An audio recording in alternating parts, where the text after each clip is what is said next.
Here's why I think this move by Doug Ford and the Ontario PCs to throw the nuclear option, the notwithstanding clause, in order to pass Bill 5 is a real problem. It's known as the nuclear option because it basically blows up the Constitution in a certain way. It strips Ontarians, in this case, of their rights, in this case, their freedom of expression. So Doug Ford is taking away the freedom of expression of Ontarians in order to reduce the number of councils in Toronto. Here's the problem.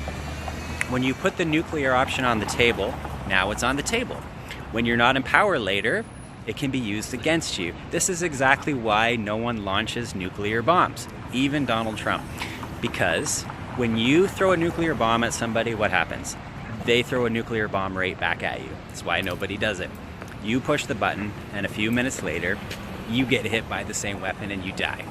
If you change the rules in the middle of the game, later, when you're in a weaker position, you are subject to those rules, and now you're at the underhand. So, Conservatives might be laughing now because the Ford has won this time.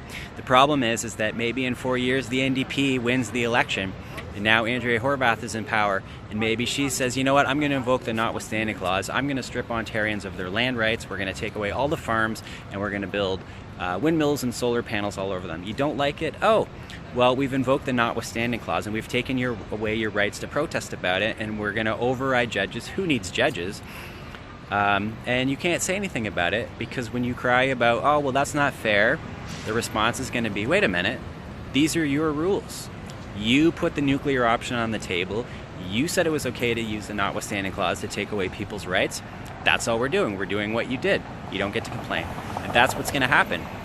It happens every time. So you got to play by the rules so that everyone is treated equally. Otherwise, you're going to lose next time.